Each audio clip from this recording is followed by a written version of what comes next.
같이 하겠습니다. 찬송 434장을 같이 하겠습니다.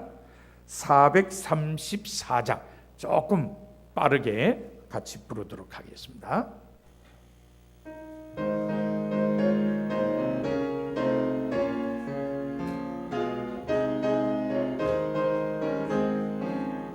귀하신 친구 내게 계시니 나 주 안에 늘 기쁘다. 그 피가 내 죄 씻으셨으니 나 주 안에 늘 기쁘다. 나 주 안에 늘 기쁘다. 나 주 안에 늘 기쁘다. 주 나와 늘 동행하시니 나 주 안에 늘 기쁘다. 주 내 짐 대신 지시었으니 나 주 안에 늘 기쁘다. 그 생명 버려 나를 구하니 나 주 안에 늘 기쁘다. 나 주 안에 늘 기쁘다. 나 주 안에 늘 기쁘다. 주 나와 늘 동행하시니 나 주 안에 늘 기쁘다. 주 은총 매일 내게 더하니 나 주 안에 늘 기쁘다.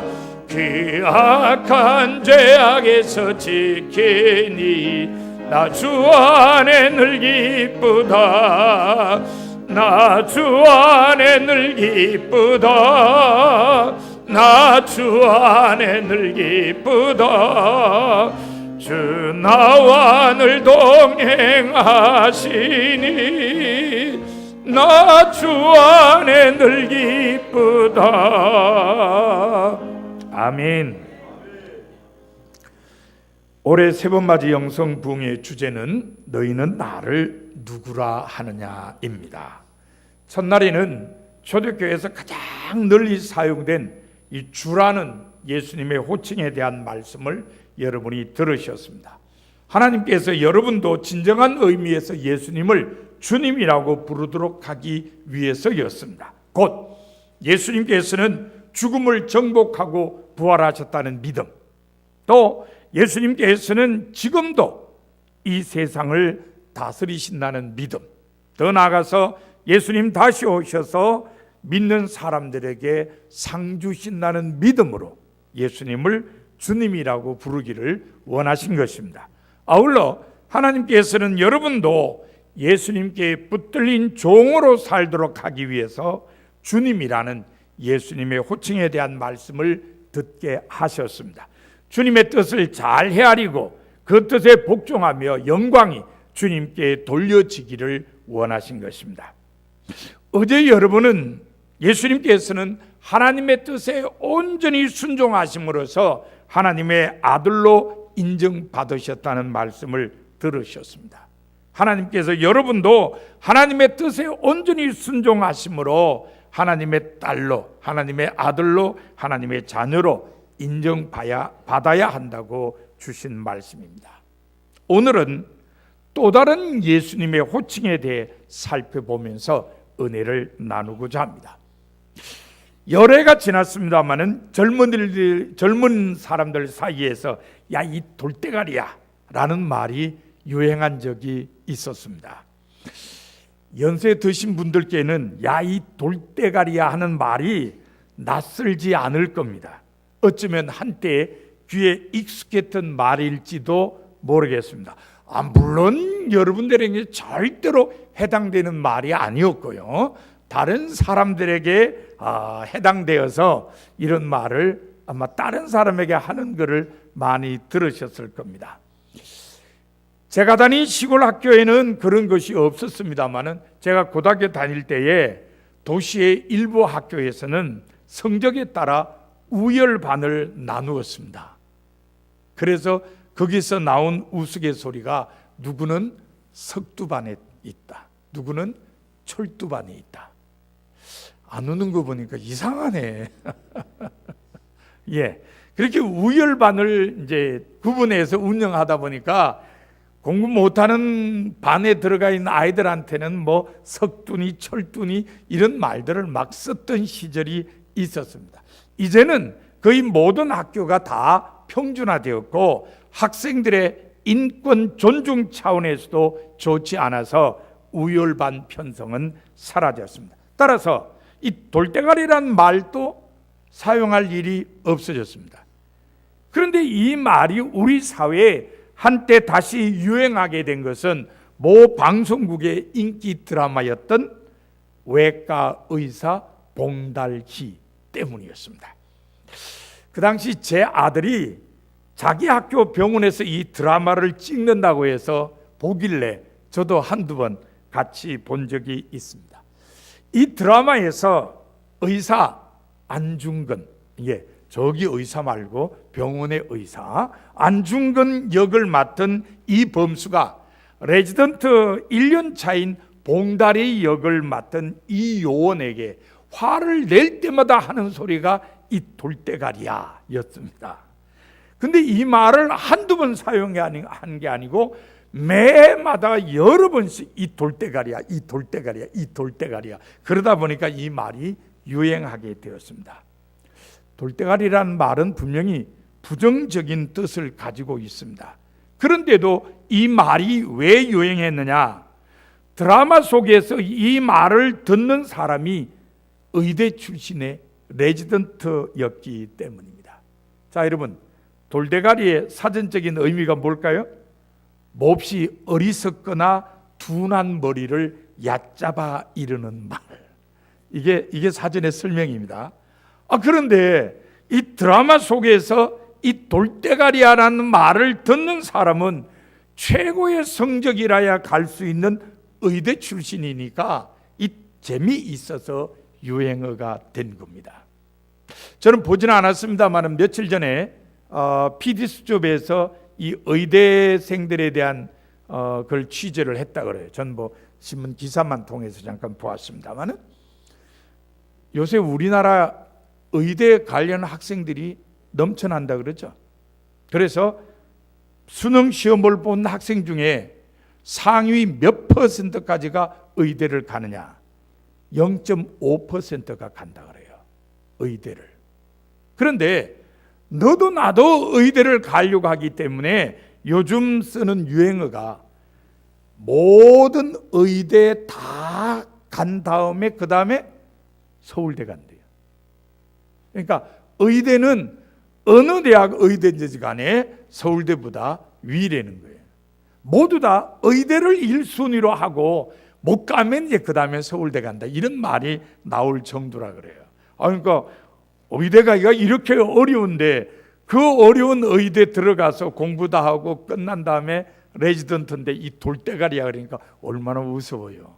여러분 돌대가리 보고 돌대가리야 그러면은 화나죠, 그죠? 뚜껑 열립니다, 그죠? 이거면 싸울 수밖에 없습니다.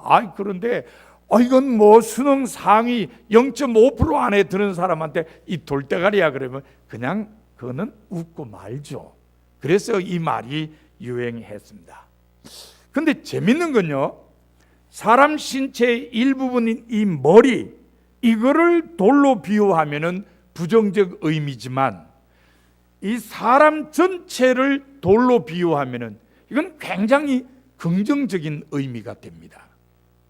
예를 하나 들어볼까요?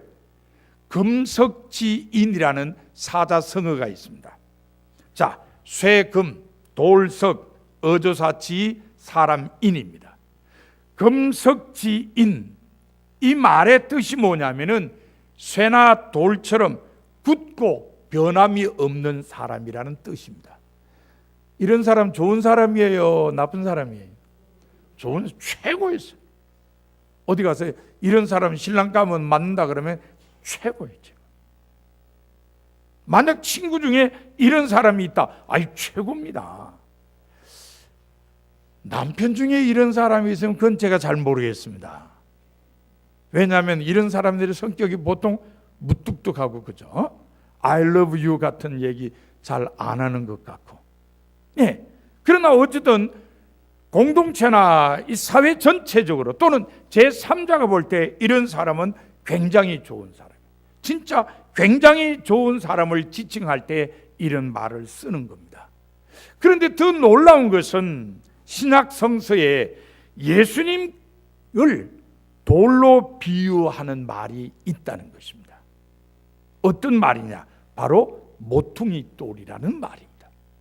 예수님은 모퉁이 돌이라는 신앙 고백이 우리 신약 성서에 들어와 있습니다. 자, 오늘 우리가 본문으로 읽었는 말씀 중에 20절 마지막에 보면은 사도 바울이 이렇게 말했어요. 그리스도 예수께서 친히 모퉁이 돌이 되셨느니라. 신앙 고백이죠? 사도 바울의 신앙 고백입니다. 그러나 이것은 사도 바울만의 신앙 고백이라기보다는 당시 초대교회 성도들의 신앙 고백 중 하나가 예수님은 모퉁이 돌이었다는 걸 우리에게 알려주는 겁니다. 이 모퉁이 돌과 관련된 신앙적 의미가 최초로 등장하는 것은 시편 118편입니다. 이 시편 118편은 하나님께서 기도를 응답해 주시고 구원해 주셔서 감사하는 마음으로 쓴 시인데요, 이 시의 22절과 23절에 보면 이렇게 기록되어 있습니다. 건축자가 버린 돌이 집 모퉁이의 머릿돌이 되었나니 이는 여호와의 행하신 것이요 우리 눈에 기이한 바로다. 내용인 즉슨 하나님께서 건축자가 버린 돌을 집어서 집 모퉁이의 머릿돌이 되게 하셨는데 이게 인간의 눈으로 볼 때는 너무너무 신기한 일이라, 그런 말입니다. 자, 여러분, 이 모퉁이의 머릿돌은요, 건물의 무게를 지탱해야 됩니다. 그래서 이 돌은 진짜 좋은 돌로 가서 박아야 됩니다. 아니, 집의 무게가 이게 하중이 눌려가지고 돌이 깨지면 집이 어떻게 될까요? 집이 흔들리고 문제가 생기죠. 그러니까 이 머릿돌은 정말 단단한 돌로 해야 됩니다. 아주 질 좋고 튼튼한 돌로 머릿돌을 써야 됩니다. 그런데 이 시편 118편을 쓴 시인의 말에 의하면 건축자가 좋지 않다고 버린 돌을 하나님께서 모퉁이의 머릿돌로 사용하셨다는 겁니다. 그러니 놀랄 수밖에요. 왜요? 이거 버틸려면은 모퉁이의 머릿돌은 아주 질이 좋고 튼튼한 돌이어야 하는데 건축자가 버린 돌이 오죽 못난 돌이라서 버렸겠어요? 건축자가 찾아다니는 돌로 가지고 모퉁이의 머릿돌을 삼아야지 어떻게 건축자가 버린 돌을 그거를 어떻게 모퉁이의 머릿돌로 삼을 수 있느냐? 이건 아무리 생각해도 이해가 잘 안 된다. 그게 시편 저자의 고백입니다. 그런데 우리를 깜짝 놀라게 하는 것은 예수님께서 이 시편의 말씀을 자신에게 적용하셨다는 겁니다. 예수님 자신에게 바로 악한 농부의 비유를 통해서입니다. 악한 농부의 비유는 공간복음서 모두에 기록되어 있습니다. 마가복음에는 12장, 마태복음에는 21장, 누가복음에는 20장에 기록되어 있습니다. 마가복음에 기록된 비유의 내용을 말씀드리면 이렇습니다. 자, 어떤 사람이 포도원을 일구었습니다. 그리고는 울타리 치고 포도즙을 짜는 틀도 만들고 망대도 세웠습니다. 그리고 농부들에게 그 포도원을 세를 주고 멀리 떠났습니다. 이제 열매를 거둘 소출의 때가 되었습니다. 주인은 당연히 포도원 소출의 얼마를 받으려고 종을 농부들에게 보냈습니다. 그랬더니 농부들이 이 주인이 보낸 종을 시컷 두들겨 패고는 빈손으로 보냈습니다. 주인은 이거 어떡하지? 그러다가 종을 다시 딴 사람으로 보냈습니다. 먼저 간 종이 얼굴이 좀 험상궂게 생겨서 그랬나? 그러면서 조금 괜찮게 생긴 종을 보냈습니다. 그런데 이 종도 가가지고 시큰 두들겨 맞고 모욕만 당하고 왔습니다. 주인은 왜 그러지? 한번 더 보내볼까? 세 번째 또 종을 보냈습니다. 그랬더니 농부들이 그 종을 죽여버렸어요. 이래서는 안 되는데 왜 이럴까? 그래도 주인은 인내심을 가지고 계속 종들을 보냈습니다. 그랬더니 어떤 종은 때려서 보내고 어떤 종은 죽이기도 했습니다. 기가 막힌 주인이 마지막으로 내가 내 아들을 보내봐야 되겠다. 저들이 내 아들은 존대하겠지, 이런 생각으로 아들을 보냈습니다. 그런데 웬일입니까? 주인의 생각과는 달리 농부들은 그 주인의 아들까지도 죽였습니다. 그러면서 농부들이 이렇게 말했어요. 이 아들은 상속자니 자 죽이자. 그러면 그 유산이 우리 것이 되리라. 정말 농부들의 것이 될까요? 택도 없는 일이죠, 그죠? 결국 주인은 아들까지 죽인 그 농부들을 진멸하고 포도원을 다른 사람들에게 준다는 것이 비유의 내용입니다. 예수님께서는 이 비유를 다 말씀하신 후에 너희가 성경에 건축자들이 버린 돌이 모퉁이의 머릿돌이 되었나니 이것은 주로 말미암아 된 것이요 우리 눈에 놀랍다함을 읽어보지 못하였느냐라고 반문하셨습니다. 앞서 언급한 시편 118편 22절과 23절 말씀을 그대로 인용하신 것입니다. 예수님은 이 비유를 통해서 앞으로 자신이 당하실 일을 알려주었습니다. 결국 나도 고난받고 죽임을 당한다는 겁니다. 그리고 그러한 일은 구약 예언의 성취라는 것을 분명히 밝히셨습니다. 이 비유의 말씀을 들은 대제사장들과 서기관들 그리고 장로들은 비유 속에 등장하는 악한 농부들을 자기들을 비유한 것인 줄 알았습니다. 그리고 죽은 아들은 예수님이라는 것도 알았어요. 기분 좋을까요? 나쁠까요? 기분 나쁘죠? 그래서 예수님을 죽이려고 그래요. 그런데 모인 사람들이 모두 예수님을 존경하고 있으니까 사람들이 두려워서 예수님 잡지도 못하고 그대로 가버렸습니다. 어쨌든 예수님께서는 대적자들 앞에서 이 비유를 말씀하시면서 당신이 모퉁이 돌과 같다는 것을 밝히 말씀을 하셨어요. 이 말씀을 들은 제자들 마음에 이게 꽉 새겨졌습니다. 예수님은 당신이 모퉁이 돌로 여기시는구나. 그래서 자기들이 설교할 때 예수님은 모퉁이 돌이라는 걸 그대로 인용했습니다. 대표적인 예가 사도행전 4장에 기록된 베드로의 설교 가운데 나타납니다. 사도행전 4장 8절부터 12절에 보면은 예수님의 부활을 전하다가 제자들이 옥에 잡혔습니다. 그 잡힌 상황에서 베드로가 대제사장과 장로들과 백성들의 관원 앞에서 설교를 해요. 이 설교를 하면서 베드로가 한 말이 이 예수는, 부활하신 예수는 너희 건축자들의 버린 돌로서 집 모퉁이의 머릿돌이 되었느니라, 이렇게 얘기를 했습니다. 너희들이 버려서 십자가에 달려 죽으셨지만 하나님께서 다시 살려 부활케 하심으로 모퉁이의 머릿돌이 되게 하셨다, 이렇게 설교한 겁니다. 예수님께서 인용하시며 예수님 자신에게 적용하신 시편 118편 22절을 사도 베드로도 똑같이 인용하면서 예수님은 모퉁이 돌이라고 고백한 것입니다. 구약 성서를 인용하면서 예수님을 모퉁이 돌로 고백한 예는 베드로 전서 2장에서도 찾을 수 있습니다. 베드로의 이름을 사용한 이 편지의 2장 6절에 이렇게 기록되어 있습니다. 성경에 기록되었으되 보라, 내가 택한 보배로운 모퉁이 돌을 시온에 두노니 저를 믿는 자는 부끄러움을 당하지 아니하리라. 이사야 28장 16절을 인용한 구절입니다. 이건 역시도 예수님을 모퉁이 돌로 고백하고 있는 말씀입니다. 앞서 언급한 대로 오늘 본문 역시 예수님을 모퉁이 돌로 고백한 말씀입니다. 여러분 본문 19절과 20절을 한번 보십시오. 바울은 에베소 교회 안에 있는 새롭게 예수님을 믿게 된 개종자들에게 이렇게 말했습니다.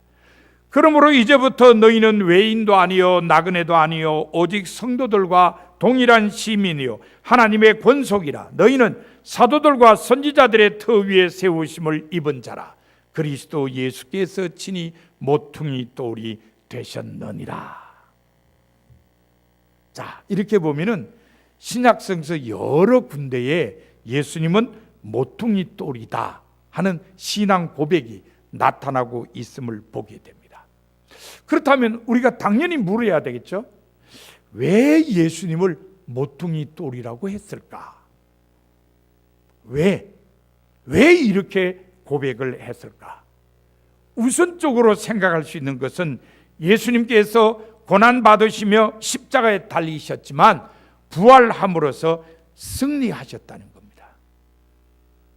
이 승리자가 되셨다는 것 때문에 예수님을 모퉁이 돌이라고 고백한 겁니다. 예수님께서는 건축자가 버린 돌처럼 사람들로부터 버림받았지만 다시 살아나셨어요. 버려진 예수님은 조롱도 받으셨고 저주도 받으셨습니다. 채찍으로 맞기도 하셨어요. 가장 흉악한 죄인들이 지는 십자가를 지시고 형장으로 끌려가셨습니다. 그리고 물과 피를 다 쏟으시고 돌아가셨습니다. 누가 보더라도 버림받은 모습입니다. 건축자가 버린 돌과 같은 모습이었습니다. 그러나 그것이 끝이 아니었습니다. 예수님께서는 사흘 만에 부활하셨습니다. 정확하게 말하자면 하나님께서 죽음 가운데에서 예수님을 일으켜 다시 살아나게 하셨습니다. 그리하여 예수님께서는 죽음이 인생의 끝이 아님을 보여주신 산 증거가 되셨습니다. 믿음으로 사는 사람들에게는 하나님께서 주시는 영생이 있음을 보여주신 산 증거가 되셨습니다. 불의에 대한 의의 승리를 보여주는 산 증거가 되셨습니다. 거짓에 대한 진리의 승리를 보여주신 산 증거가 되셨습니다. 바로 모퉁이의 머릿돌이 되신 것입니다. 초기 기독교 역사를 보면 교회는 200년 동안 로마 제국으로부터 박해를 받았습니다. 물론 처음에는 방화범으로 몰려서 박해를 받았습니다만 나중에는 황제를 숭배하지 않는다는, 황제의 예배를 거부한다는 것 때문에 박해를 받았습니다. 그러다가 서기 313년에 콘스탄틴 황제가 발표한 밀라노 칙령에 의해 신앙의 자유를 얻게 되었습니다. 그 과정은 이렇습니다. 서기 311년 5월에 교회를 박해한 황제인 갈레리우스가 죽었습니다. 공석이 된 황제의 자리를 놓고 4명이 각축전을 벌이게 되었습니다. 그 4명은 콘스탄틴, 막센티우스, 리키니우스, 그리고 다이아였습니다. 어머니가 기독교인이기 때문에 친기독교적 성향을 보인 콘스탄틴은 리키니우스와 손을 잡았습니다. 그리고 철저한 이교 옹호자인 막센티우스는 다이아와 손을 잡았습니다. 기독교인들의 마음은 어디로 쏠렸을까요? 네, 콘스탄틴에게 쏠렸습니다. 혹시라도 콘스탄틴이 권력을 잡게 되면 자기들에게는 유리할 것이라고 생각한 겁니다. 역사의 기록에는 없습니다만 아마도 콘스탄틴을 위해서 기도했을지도 모릅니다. 몇 차례에 걸친 작은 전투 끝에 로마에서 북쪽으로 조금 올라간 곳에 위치한 삭사 루브라에서 대접전을 벌이게 되었습니다. 객관적인 전력은 막센티우스 쪽이 조금 유리한 걸로 인정이 되었습니다. 콘스탄틴도 그걸 알았어요. 그래서 콘스탄틴은 뭘 기대했느냐? 정말 내심 기독교인들이 믿는 신이 나를 좀 도와줬으면 좋겠다. 그 기독교인들이 믿는 신이라는 게 조금 가깝게 얘기하면 누가 믿는 신이에요? 자기 어머니가 믿는 신이거든요. 그래서 내가 객관적인 전력으로는 밀리는데 우리 어머니가 믿고 기독교인들이 믿는 그 신이 나를 도와준다면 내가 이길 수도 있을 텐데, 그런 기대감이 있었습니다. 그런데 전투가 벌어지기 바로 전날 밤 콘스탄틴은 꿈속에서 그리스도의 이름에서 따온 기호 하나를 보았습니다. 그리고 음성도 들었어요. 이 상징을 사용하면 네가 이기리라. 그 상징, 그 기호는요, 우리가 가끔 예배 시간에 스톨에 그려져 있는 걸 봅니다. 영어를 쓰는 사람들은 X하고 P. 자, 제가 그려볼게요. 본 적 있나 보세요. 이렇게 이렇게, 가운데는 이렇게. 보신 적 있으십니까? 예. 교회 안에 스톨에 많이 있는 상징입니다. 이게 사실 XP 아니에요. PX도 아니고요. 이게 히라보로 그리스도라는 말을 크리스투스라 그러는데 그 처음 두 알파벳이 크히와 로예요. 그래서 크히, 로, 이 두 철자를 가지고 만든 상징입니다. 그러니까 굳이 영어를 쓴다면은 PX라 그런 것보다는 XP가 가까워요. 히라보 크히가 먼저니까요. 자, 어쨌든 콘스탄틴이 꿈에 이 상징을 보았고 이 상징을 사용하면 네가 이긴다는 말도 들었습니다. 꿈에서 깨어난 콘스탄틴은 이것을 하나님의 계시로 여기고 자기 헬멧하고 병사들의 방패에 이 상징을 다 그리게 했습니다. 역사를 결정짓는 그 전투, 결과가 어떠했을까요? 누가 이겼을까요? 확신이 없으십니까? 제가 이 이야기를 여러분들에게 들려드리는 이유는 콘스탄틴이 이겼기 때문이죠. 콘스탄틴 쪽이 이겼습니다. 그리고 다음에 콘스탄틴은 로마 황제 자리에 올랐습니다. 그렇게 되어서 밀라노 칙령이 나오게 된 것입니다. 하지만 서기 313년에 밀라노 칙령이 발표되었다고 해서 기독교인이 신앙의 자유를 얻었다고 해서 로마 제국이 주는 시험으로부터 교회가 완전히 자유롭게 된 것은 아니었습니다. 기독교를 없애려고 하는 또 하나의 시험이 있었습니다.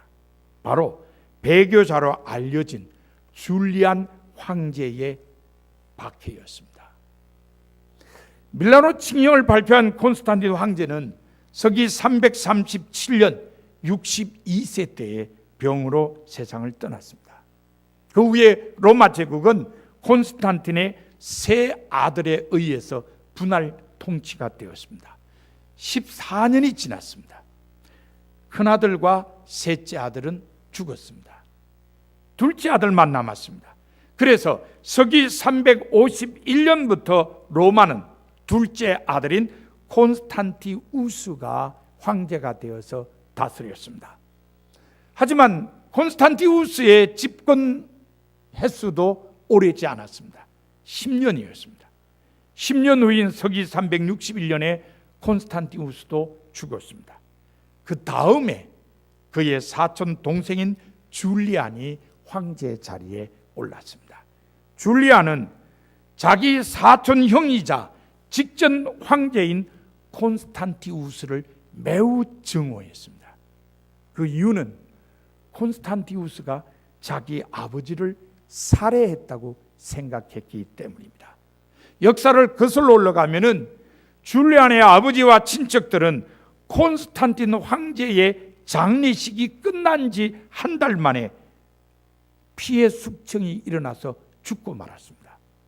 여러분, 이런 일은 가끔 역사 속에 일어납니다. 옛날에 왕이 다스리던 시대에는 왕이 죽잖아요. 그러면 새로운 왕이 누가 되는 걸로 정해지죠. 그러면은 그 왕을 위협한다든지 그 왕에게 걸림돌이 되는 사람들은 다 죽여버리죠. 그때 많이 죽는 사람들이 다음 왕이 될 형제라든지 가족들, 이런 사람이 많이 죽죠. 그래서 콘스탄틴 황제가 죽고 난 다음에 콘스탄틴 황제의 세 아들이 황제가 됐는데, 분할 통치를 했는데 그 외에 가까운 친척들이 다 죽었어요. 얼마나 죽었냐? 50명이 죽었어요. 그래서 이거를 피해 숙청이라고 해요. 그 50명이 죽었는데 누가 죽였는지, 배후 조종자가 누군지 역사가 밝혀내지를 못했어요. 그런데 그때 다 죽을 때에 이 줄리아는 6살이었어요. 나이가 더 들었으면 죽었을 텐데 6살짜리 아이였기 때문에 죽지 않고 살아났어요. 줄리아는 자기 아버지를 비롯해서 많은 친척이 죽는 걸 알았거든요. 크면서 복수심만 채워나가는 거예요. 그런데 문제는 이 6살 줄리안이 누가 자기 아버지를 죽였다고 생각했느냐? 이 콘스탄티우스가 죽였다고 생각한 거예요. 이게 문제예요. 사실이 그러냐? 이건 상관없어요. 자기가 그렇게 믿고 있은 거예요.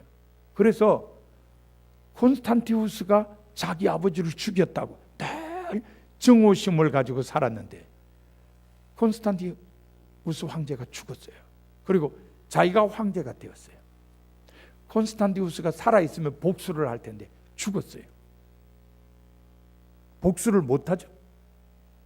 그 대신에 콘스탄티우스가 신봉한 모든 것을 거부합니다. 그 중에 뭐가 있을까요? 기독교가 있죠. 그래서 줄리안 황제는 기독교를 배척했습니다. 자연스럽게 기독교는 위축되었고요. 기독교인들은 모두 다 공직에서 쫓겨났습니다. 반면에 그동안 우상으로 여겨졌던 그리스와 로마의 신들, 이집트의 신들, 그리고 시리아의 신들까지도 다시 공인되었습니다. 세상이 바뀌었어요. 누가 건축자가 버린 돌이 되었죠? 예수님입니다. 예수님이 다시 건축자가 버린 돌과 같은 신세가 되었습니다. 이 시기에 어느 이교도 한 사람이 기독교인에게 이렇게 물었다 그래요. 갈릴리의 목수는 지금 무엇을 하고 있습니까? 이 말이 상당히 기분 나쁜 말입니다. 우선 예수님을 뭐라고 표현했어요? 갈릴리의 목수로 표현했어요. 그 다음에 묻는 말이 지금 뭘 하고 있느냐 이렇게 물었습니다. 상당히 비아냥거리는 그런 느낌입니다. 지금은 버림받은 돌이 된 그 예수님에 대해서 아주 낮춰보면서 물은 말입니다. 그런데 우문현답이라는 말이 있듯이 이 질문에 대해 그리스도인이 정말 대단한 대답을 했습니다. 뭐라고 한지 아십니까? 황제의 관을 짜고 있습니다. 와, 어쩜 이런 말로 대답을 다 할 수 있죠? 정말 멋진 대답 아닙니까?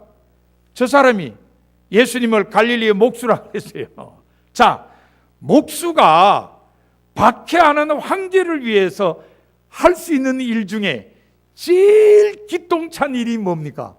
황제의 관을 만드는 거죠. 황제의 관을 만드는 거예요. 아, 정말 대단한 답이에요. 그런데 예수님께서 황제의 관 짜는데 시간 많이 걸리지 않았어요. 딱 2년 걸렸습니다. 2년 후에 줄리안 황제가 페르시아 군인들과 싸움을 하다가 부상을 입고 죽고 말았어요. 그런데 전해지는 말에 의하면은 이 줄리안 황제가 죽기 전에 자기 상처에서 흐르는 피 한을 이렇게 받아가지고 이걸 공중에 뿌리면서 그대 갈릴리 사람이여 그대는 나를 정복했다 이렇게 말을 했다고 합니다. 그렇습니다. 예수님께서는 줄리안 황제를 정복하심으로써 교회가 로마 제국의 마지막 시험을 이기고 승리하게 해 주셨습니다. 줄리안은 예수님을 버렸지만 하나님께서는 오히려 서기 388년에 기독교를 로마 제국의 국교로 만드셨습니다. 버려진 돌이 되셨던 예수님께서 다시 로마 제국의 모퉁이 돌이 되신 것입니다. 바로 이런 예수님의 승리가 바로 예수님은 모퉁이 돌이라는 신앙 고백을 하게 만들었다는 겁니다. 이게 예수님은 승리자라는 것이 모퉁이 돌이라는 고백의 첫 번째 의미인 것입니다. 예수님께서 모퉁이 돌이라는 고백의 다른 의미는 예수님께서는 교회 기초라는 것입니다. 베드로전서 2장 5절에 보면 교회를 살아있는 돌과 같이 된 여러 교인들 위해 세워지는 신령한 집이라고 설명했습니다. 교회가 돌들 위에 세워지는 집이라면 가장 중요한 것은 역시 모퉁이의 머릿돌입니다.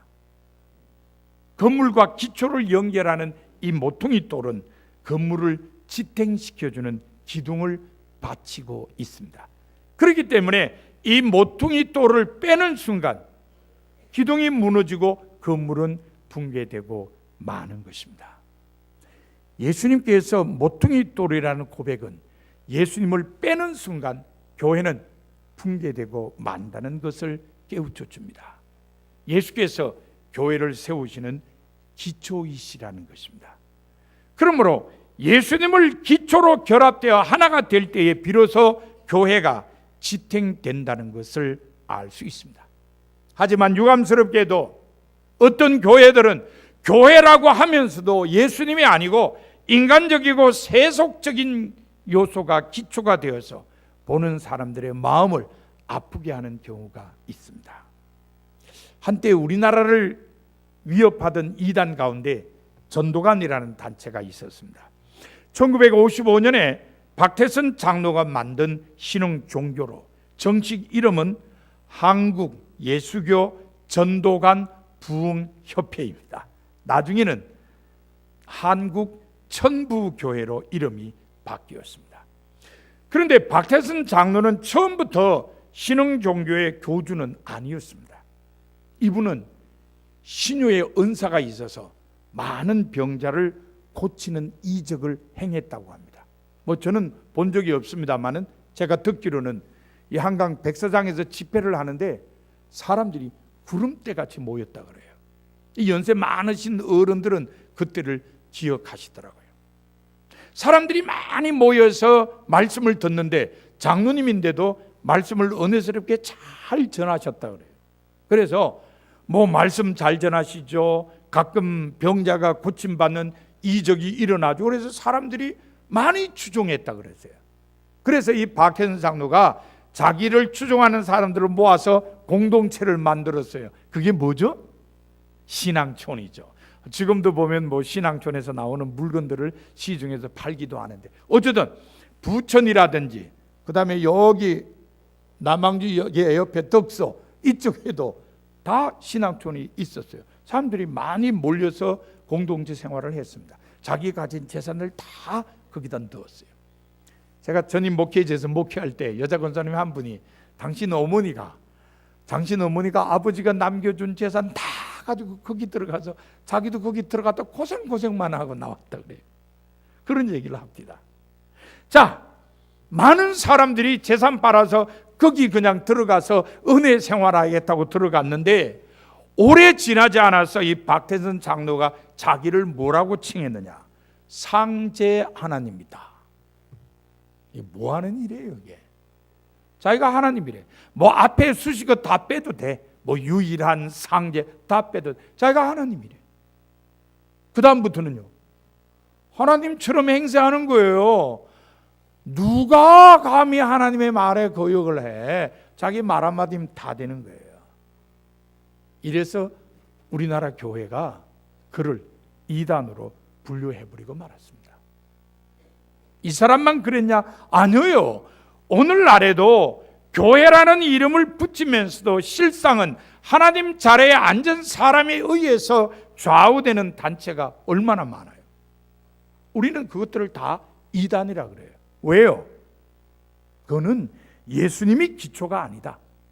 그거는 인간이 기초다. 따라서 그거는 교회라고 할 수 없다. 자기들이 아무리 교회라 해도 그건 교회가 아니라고 얘기하는 거예요. 왜? 교회의 기초는 예수님인데 거기는 지금 예수님이 기초가 아니고 자칭 하나님이라고 하는 그런 인간에 의해서 운영되기 때문에 그건 교회 아니다. 그렇게 얘기하는 거예요. 그렇습니다. 교회는 예수님께서 기초가 돼야 됩니다. 그래서 예수님은 모퉁이 돌이라고 신앙 고백을 하게 된 겁니다. 예수님께서 모퉁이 돌이라시는 돌이시라는 고백의 또 다른 의미는 모든 성도는 예수님을 중심으로 연결되어야 한다는 겁니다. 모퉁이 돌을 중심으로 전체 건물은 연결되어 있어요. 벽도 연결되어 있죠. 밑에 기둥들도 다 연결이 되어 있습니다. 마찬가지로 교회의 모든 지체는 예수님을 중심으로 연결되어야 합니다. 아까 우리가 읽었는 본문 19절과 20절에 보면은 에베소 교회 안에 새로 들어온 새신자들, 소위 말하는 이방인 새신자들에게 야, 이제는 너희는 외인도 아니고 나그네도 아니다. 이제는 성도들과 동일한 시민이고 하나님의 권속이다. 너희들도 이제는 우리와 같이 하나의 가족이 되었다. 그 얘기를 합니다. 그 얘기를 하면서 뭐라고 말씀하냐면 그 얘기 끝에 그리스도 예수께서 친히 모퉁이 돌이 되셨느니라 이렇게 얘기해요. 모퉁이 돌이신 예수님을 중심으로 모든 성도가 연결되어 있다는 뜻입니다. 예수님을 중심으로 모든 성도가 연결되어 있기 때문에 교회는 다른 어떤 공동체와는 다른 거예요.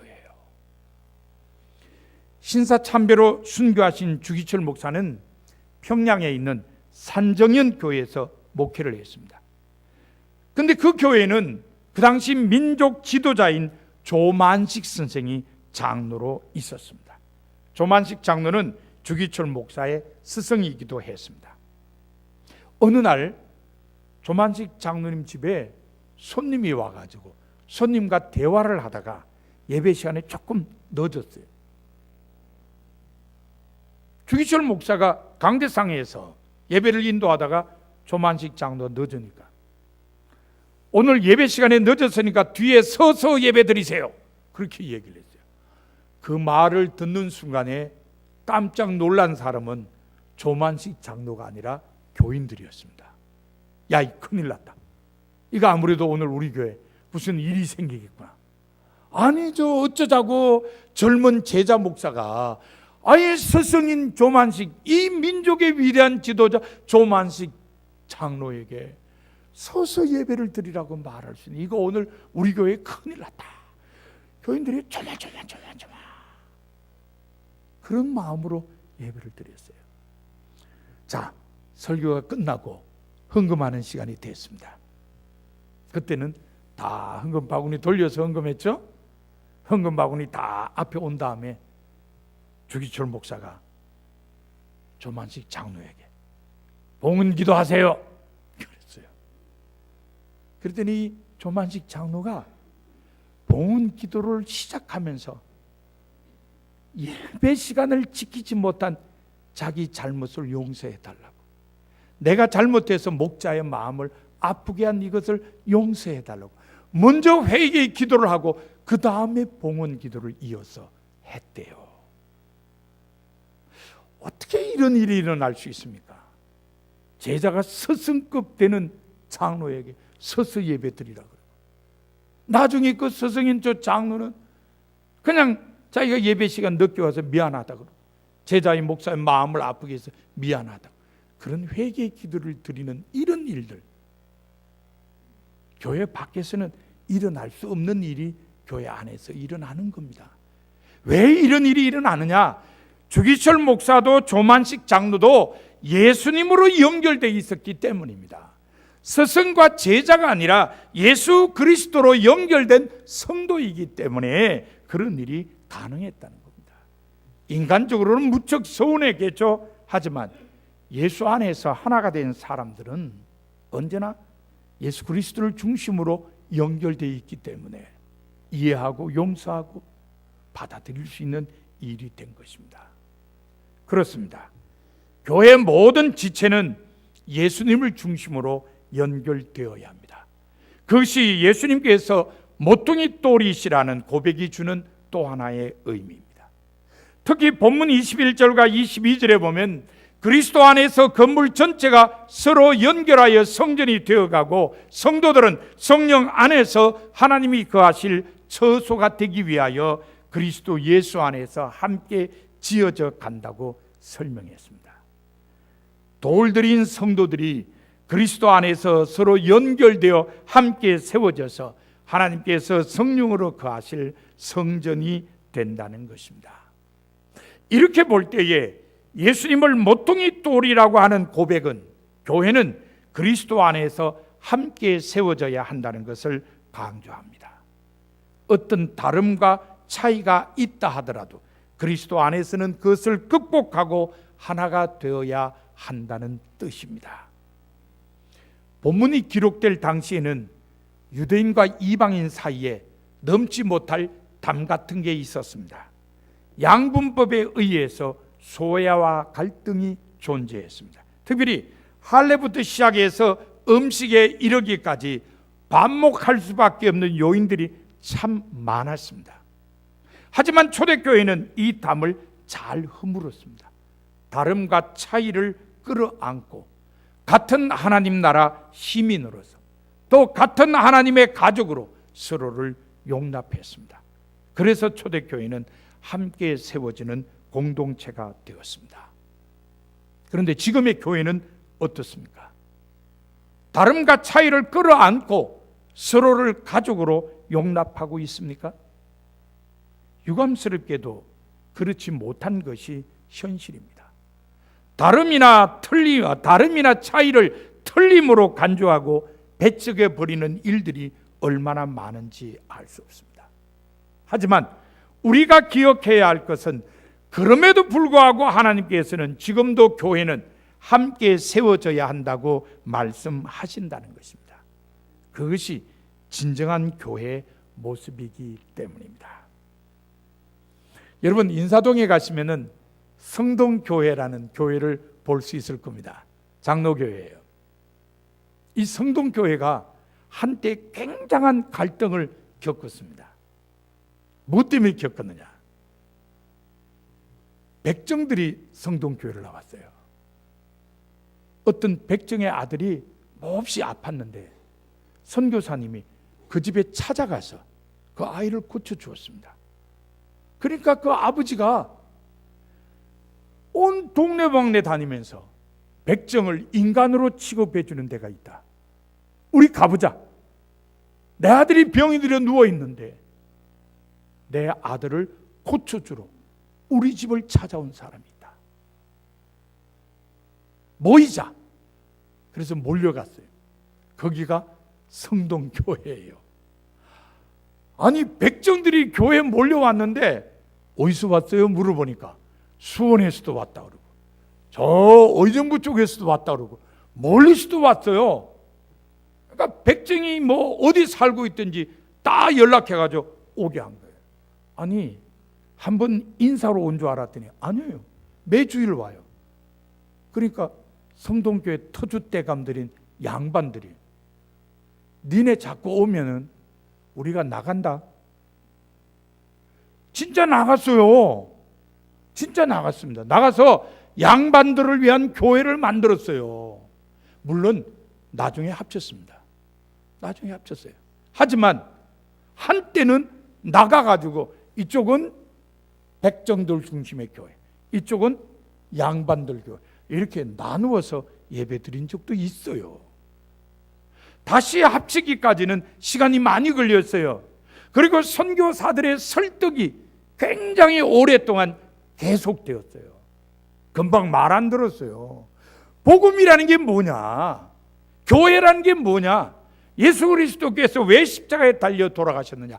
이거 없애자는 거 아니냐? 그래서 성동교회가 다시 하나가 됐어요. 이런 아픔들이 우리 교회들에게 있습니다.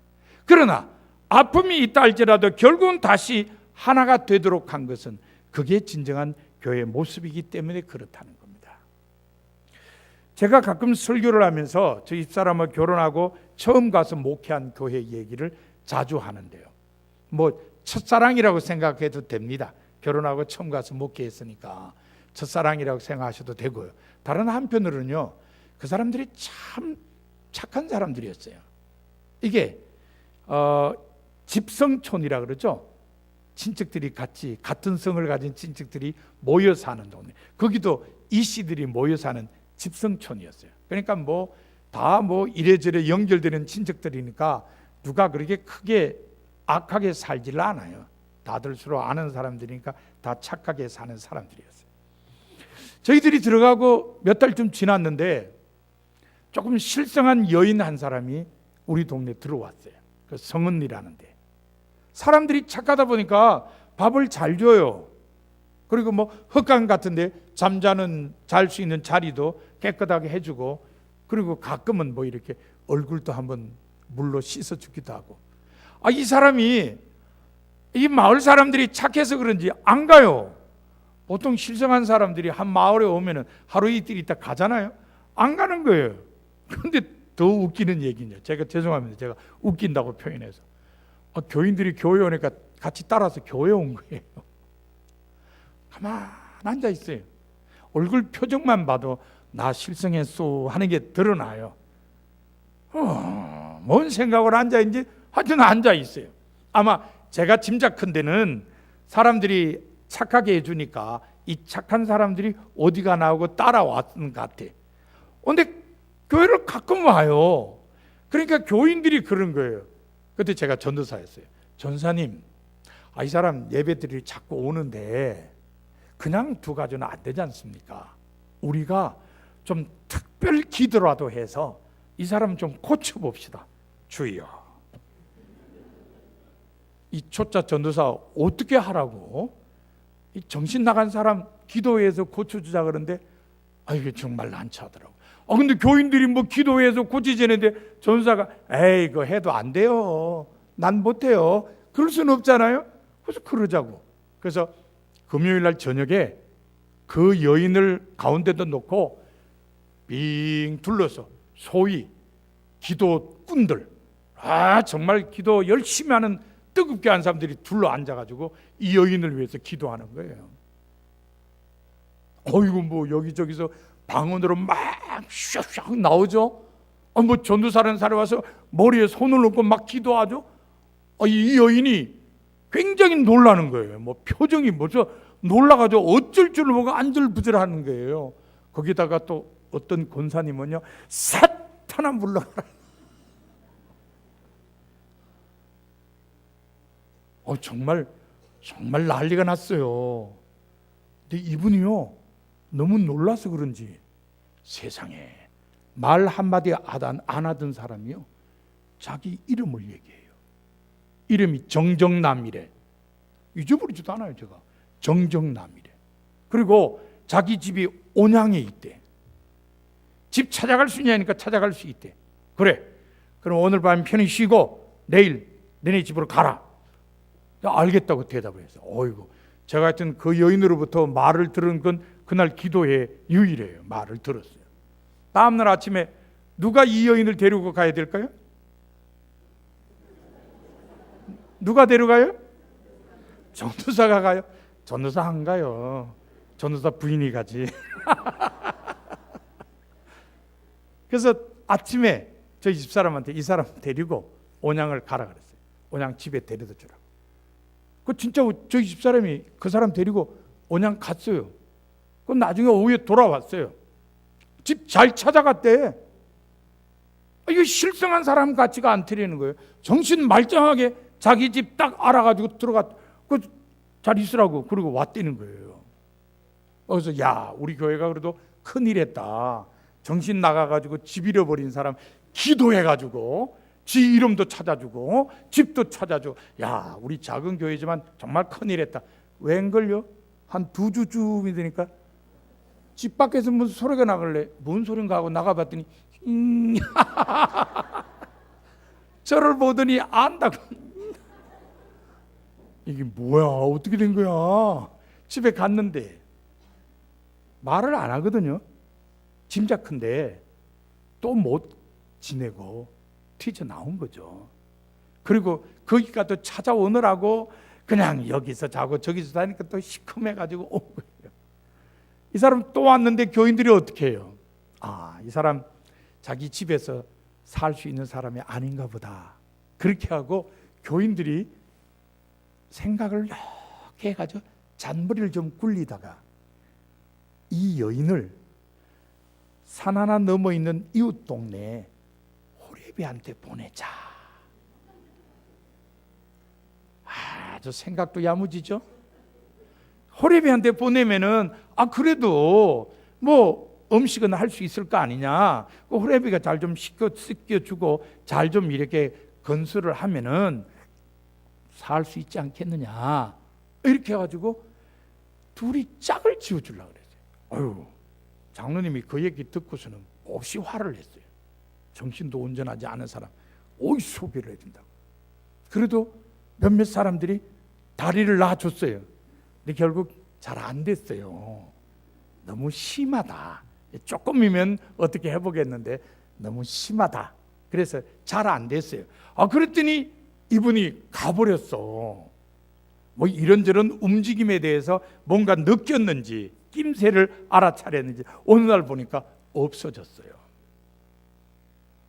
그런데 제가 이 정정남이라는 사람과 관련해서 잊혀지지 않는 것은 그 성은교회 교인들이요, 그 사람이 바보 들어왔을 때나 그 사람이 잠자리가 없어서 왔을 때나 더군다나 그 사람이 같이 예배 드린다고 예배당에 왔을 때나 한 번도 인간 이하의 대우를 한 적이 없었어요. 저는 그래서 그 교회가 정말 교회다운 교회라고 늘 생각을 해요. 어느 누가 오더라도 그리스도의 사랑으로 영접하고 그리스도와 연결된 사람으로 받아주는 교회였던 겁니다. 교회는 그래야 된다는 게 성서의 가르침이에요. 교회는 사도와 선지자들이 전해준 예수 그리스도에 관한 복음이라는 터 위에 세워지고 그리스도에 의해서 완성된 집이기 때문에 사람이 나눌 수도 없고 사람끼리 반목해서도 안 되는 거예요. 물론 집에는 많은 방이 있습니다. 하지만 기억하셔야 될 것은 그 많은 방도 같은 터와 같은 모퉁이 돌을 가진 하나의 집 안에 있다는 걸 우리는 명심해야 됩니다. 그렇기 때문에 다양한 사상이나 다양한 성격, 다양한 지위 등을 가진 사람들이 있다 하더라도 교회는 조화 속에 하나가 되어야 합니다. 다양한 방들이 있으나 하나의 집인 것처럼 말입니다. 하나가 된 사람들은 서로 연결하여서 함께 성장해야 합니다. 주 안에서 성전이 되어 가야 하며 하나님께서 성령으로 거하실 처소로 지어져 가야 하기 때문입니다. 이처럼 예수님께서 모퉁이 돌이라는 초대교회 신앙 고백은 예수님의 최후 승리, 그리고 예수님의 교회의 기초 되심, 그리고 예수님을 중심으로 연결하는 교회라는 세 가지 의미를 지니고 있습니다. 사랑하는 성도 여러분, 여러분은 예수님께서 모퉁이 돌이심을 믿습니까? 하나님께서는 오늘 여러분에게 예수님께서 모퉁이 돌이심을 믿음으로 받아들이기를 원하십니다. 예수님의 최후 승리를 믿기 원하시고 예수님의 교회 기초 되심을 믿음으로 받아들이기를 원하시며 예수님을 중심으로 모든 성도가 연결되기를 기대하십니다. 그러므로 여러분은 최후 승리에 대한 소망으로 살며 교회를 그리스도 안에서 화합하게 하는 사랑으로 살아야 될 줄로 압니다. 오늘 하나님께서 여러분에게 주시는 말씀입니다. 이제 다 같이 눈을 감으시길 바랍니다.